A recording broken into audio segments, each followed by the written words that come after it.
Info at معراج کے تمام دیکھنے اور سننے والوں کو معراج خان کی طرف سے السلام علیکم۔ ناظرین، یہ دردناک کہانی پاکستان میں سابق افغان سفیر ملا عبدالسلام ضعیف کی ہے، جو امریکہ کے بدنام زمانہ گوانتانامو جیل میں کئی سال قید رہے۔ ملا عبدالسلام ضعیف اپنی کتاب گوانتانامو کا جہنم میں لکھتے ہیں کہ یہ جنوری 2002 کی صبح تھی۔ پاکستان میں سال 9 کی تقریبات اختتام پذیر ہو چکی تھی۔ میں اپنے اہل و عیال کے ساتھ معمول کی زندگی گزار رہا تھا اور ہر وقت افغانستان میں رہنے والے گمشدہ بھائیوں اور شہیدوں کی فکر میں مبتلا رہتا تھا۔ میں ان کی قسمت پر اڑتا تھا مگر اپنی تقدیر سے لا علم تھا۔ تقریباً 8 بجے کا وقت تھا۔ گھر کے قریب محافظوں نے اطلاع دی کہ چند پاکستانی سرکاری اہلکار آپ سے ملنے آئے ہیں۔ مہمانوں کو ایک چھوٹے سے کمرے میں بٹھایا۔ میں نے افغان روایات کے مطابق تینوں مہمانوں کا خیر مقدم کیا اور چائے بسکٹ سے تواضع کیا۔ میں تجسس میں تھا کہ وہ کیا پیغام لے کر آئے ہیں۔ ایک سیاہ رنگ کے موٹے کلین شیف شخص نے، جس کے چہرے سے نفرت اور تعصب ٹپکتی تھی، وہ شخص بولا، آپ جانتے ہیں کہ امریکہ بہت بڑی طاقت ہے اور کوئی اس کا مقابلہ کرنے کی ہمت نہیں کر سکتا، نہ کوئی اس کا حکم ماننے سے انکار کی جرات کر سکتا ہے۔ امریکہ کو آپ کی ضرورت ہے تاکہ آپ سے پوچھ گچھ کی جا سکے۔ ہم آپ کو امریکہ کے حوالے کرنے آئے ہیں تاکہ اس کا مقصد بھی پورا ہو اور پاکستان کو بھی برے خطرے سے بچایا جا سکے۔ میں نے بحث شروع کر دی اور کہا کہ چلو مان لیا، آپ کے بقول امریکہ ایک سپر طاقت ہے، لیکن دنیا کے کچھ قوانین اور اصول بھی ہوتے ہیں جن کے تحت لوگ زندگی گزارتے ہیں۔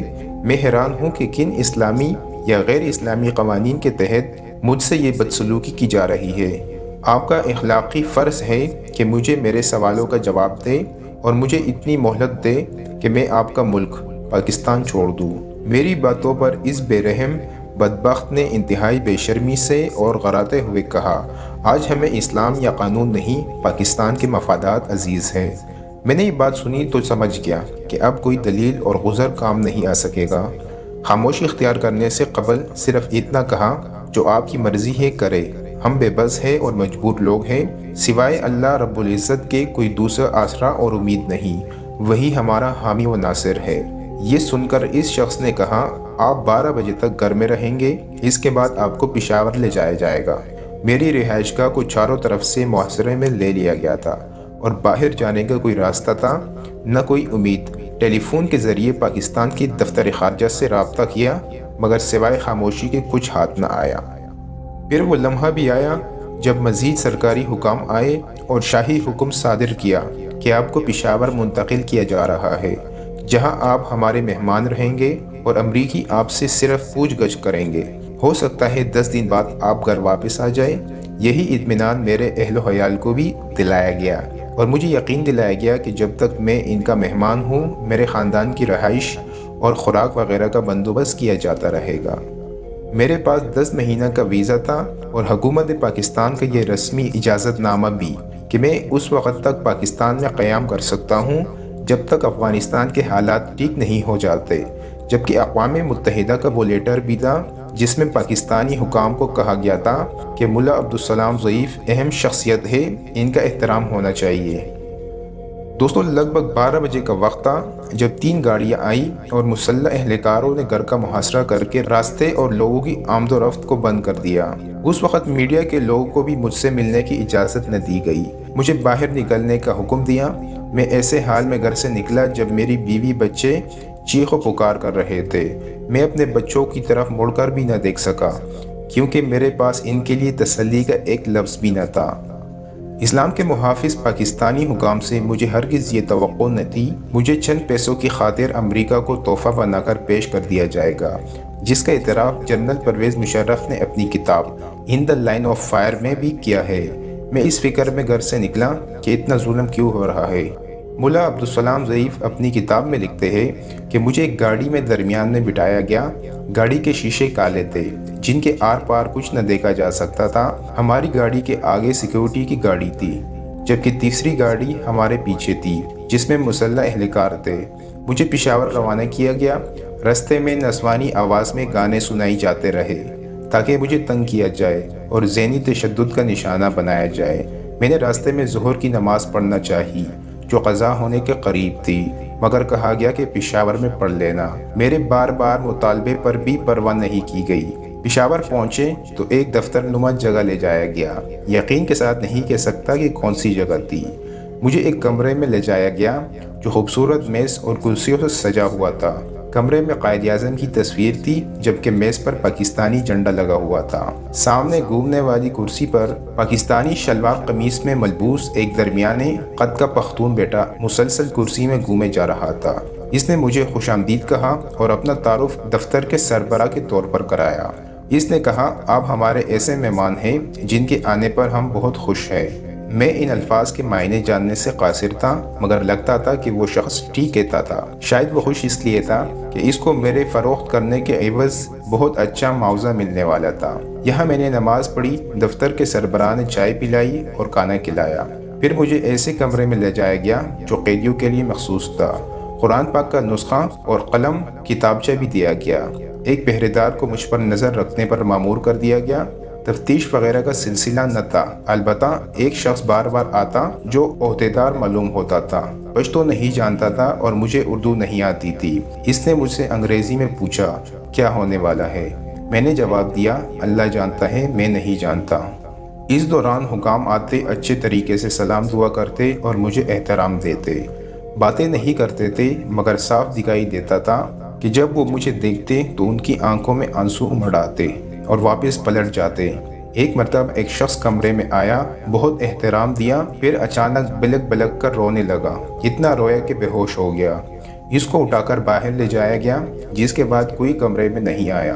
4 گھنٹے بعد مجھے پروگرام کے مطابق امریکیوں کے حوالے کر دیا گیا۔ اس واقعے سے پہلے میں نے 2 راتیں اس کمرے میں گزاری۔ تیسری رات 11 بجے کے قریب میں نے سونے کا ارادہ کیا کہ اچانک دروازہ کھلا اور شلوار قمیص میں ملبوس چھوٹی داڑھی والا ایک شخص اندر داخل ہوا اور خیریت دریافت کرنے کے بعد اس نے کہا، ہم آپ کو دوسری جگہ منتقل کر رہے ہیں، خدا حافظ۔ میں نے یہ نہیں پوچھا کہ مجھے کہاں لے جایا جا رہا ہے کیونکہ مجھے سچ کی امید نہیں تھی۔ مجھے واش روم استعمال کرنے کے لیے 5 منٹ دیے گئے۔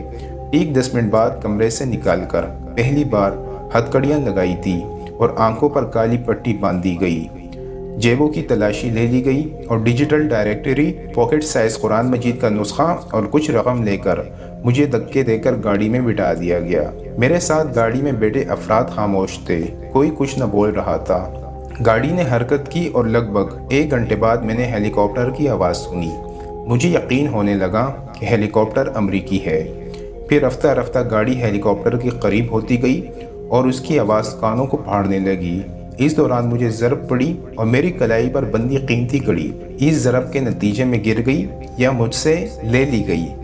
ہیلی کاپٹر کے قریب پہنچ کر مجھے 2 افراد کی مدد سے گاڑی سے اتار دیا گیا اور ہیلی کاپٹر سے چند قدم کے فاصلے پر کھڑا کر دیا گیا۔ چند لمحوں بعد میں نے خدا حافظ کے الفاظ سنے۔ یہاں مجھے پوری طرح یقین ہو گیا کہ میں امریکیوں کے حوالے کر دیا گیا ہوں۔ خدا حافظ کے الفاظ سننے کے بعد میں نے کچھ لوگوں کی آوازیں سنی جو انگریزی میں باتیں کر رہے تھے۔ پھر اچانک وہ لوگ ریچھوں کی طرح مجھ پر حملہ آور ہو گئے اور مجھ پر لاتوں، گونسوں، مکوں کی بارش کرنے لگے۔ یہ سب اتنا کچھ اچانک تھا کہ مجھے کچھ سمجھ نہ آیا۔ میرے کپڑے پاڑنے کی کوشش کی گئی، کبھی اوندے منہ لٹا دیا جاتا، کبھی کڑا کر کے دھکا مار کے پھینک دیا جاتا۔ میرے کپڑے چاقوؤں کی مدد سے پاڑ دیے گئے۔ اس دوران میری آنکھوں پر بندھی پٹی اتر گئی۔ میں نے دیکھا کہ ایک طرف پاکستانی فوجی قطار میں کھڑے تھے، جبکہ ساتھ ہی آفیسرز کی گاڑیاں تھیں جن میں ایک پر جھنڈا لگا ہوا تھا۔ امریکیوں نے مجھے مارا پیٹا اور بے لباس کر دیا، مگر اسلام کے یہ محافظ، میرے سابقہ دوست، یہ تماشا دیکھتے رہے اور ان کی زبان پر لگے تالے میرے لیے ناقابل فراموش ہیں۔ انہوں نے میری حوالگی کے سارے تقاضے پورے کر کے رکھے تھے۔ یہ وہ لمحات تھے جن کو میں قبر میں بھی نہ بھول سکوں گا۔ میں کوئی قاتل، چور، ڈاکو یا قانون کا مجرم نہیں تھا، بلکہ ایک مسلمان ملک کا باقاعدہ سفیر تھا۔ مجھے بغیر کسی جرم کے امریکہ کے حوالے کیا جا رہا تھا۔ وہاں موجود آفیسرز کم از کم اتنا تو کہہ سکتے تھے کہ یہ ہمارے مہمان ہیں، ہماری موجودگی میں ان کے ساتھ یہ سلوک نہ کیا جائے۔ وحشی، مغتصب اور بے رحم امریکی فوجیوں نے ایسی حالت میں مجھے زمین پر پٹخ دیا کہ میرا جسم ننگا تھا۔ پھر مجھے ہیلی کاپٹر میں دھکیلا، جہاں میرے ہاتھ پاؤں زنجیروں سے کس کس کے باندھ دیے گئے اور آنکھوں پر پٹی بھی دوبارہ باندھ دی گئی۔ انہوں نے اسی پر اکتفا نہ کیا، میرے چہرے کو سیاہ تیلی سے ڈام دیا گیا، پھر میرے ارد گرد سر سے پاؤں تک رسی باندھی اور ہیلی کاپٹر کے درمیان میں زنجیر سے باندھ دیا۔ ہیلی کاپٹر فضا میں بلند ہو گیا۔ میں جب حرکت کی کوشش کرتا تو زوردار لات پڑتی۔ مجھے ایسا لگا کہ آنے والے چند لمحوں میں میری روح اور جسم کا رشتہ ختم ہونے والا ہے۔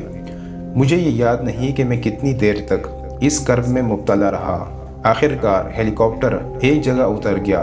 وحشی امریکی درندوں نے ہیلی کاپٹر سے گھسیٹتے ہوئے مجھے نیچے پھینک دیا، جس کے ساتھ ہی وہاں پہلے موجود دوسرے امریکی بھی مجھ پر تابڑتوڑ حملے کرنے لگے اور میرا وہ حال کیا جو بیان سے باہر ہے۔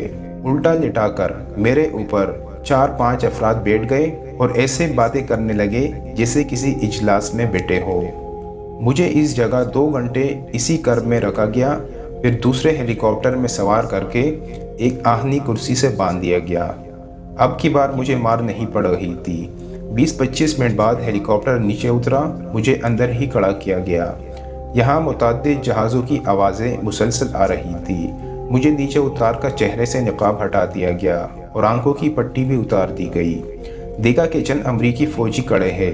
بائیں جانب ایک قید خانہ نظر آیا جس میں چند قیدیوں کو باندھا گیا تھا۔ اسی جگہ مجھے بھی ڈال دیا گیا۔ یہاں موجود ایک چھوٹے سے واش روم میں مجھے منہ ہاتھ دھونے کو کہا گیا، مگر میرے ہاتھوں میں سکت نہیں تھی کہ میں اپنے ہاتھ دھو لیتا۔ میں نے اتنا کیا کہ خود کو گیلا کر دیا۔ پھر مجھے ایک چادر دے کر ایسے کمرے میں لے جایا گیا جو 2 میٹر لمبا اور 1 میٹر اونچا تھا۔ رفع حاجت کی جگہ بھی اتنی سی جگہ میں تھی۔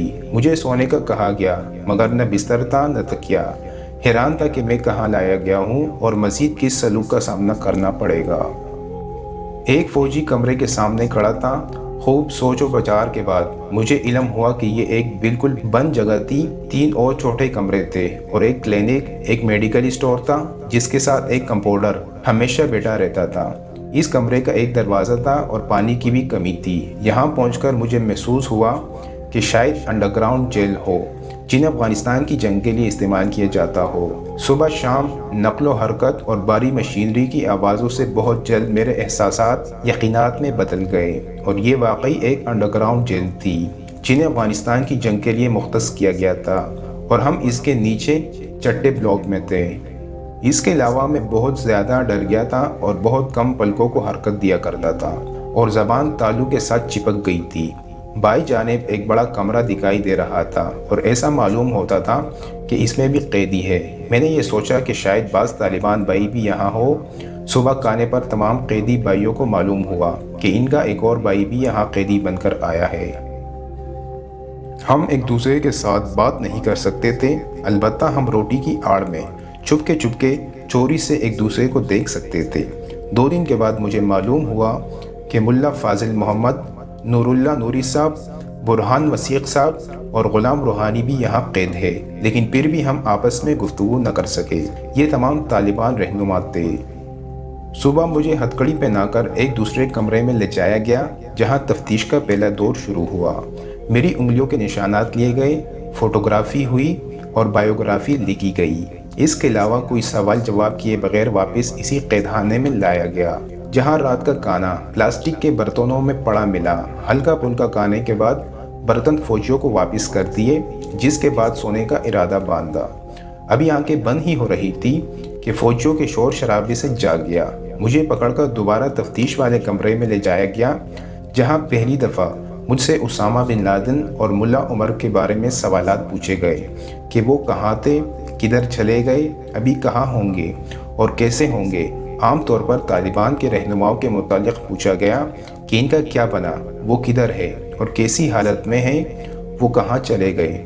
ایک سوال وہ بار بار پوچھتے رہے کہ 9/11 کے بارے میں آپ کیا جانتے ہیں، آپ کو کوئی معلومات ہے یا آپ نے اس کے متعلق کچھ سنا ہے۔ البتہ یہ وہ مقصودی سوالات تھے کہ پہلی بار وہ اس کے جوابات کے متلاشی تھے۔ اس کے ساتھ ساتھ انہیں یہ علم بھی تھا کہ اس واقعے سے میرا کوئی رابطہ نہیں تھا اور نہ ہی مجھے اس کا علم ہے۔ ابھی تک کسی کو بھی اس کا سراغ نہ مل سکا۔ ہزاروں لوگ بے عزت کیے گئے، ہزاروں مسلمان شہید ہوئے، ہزاروں مسلمان قیدی بنائے گئے اور ابھی تک قتل و غارت گری اور قید و بند کا سلسلہ جاری ہے۔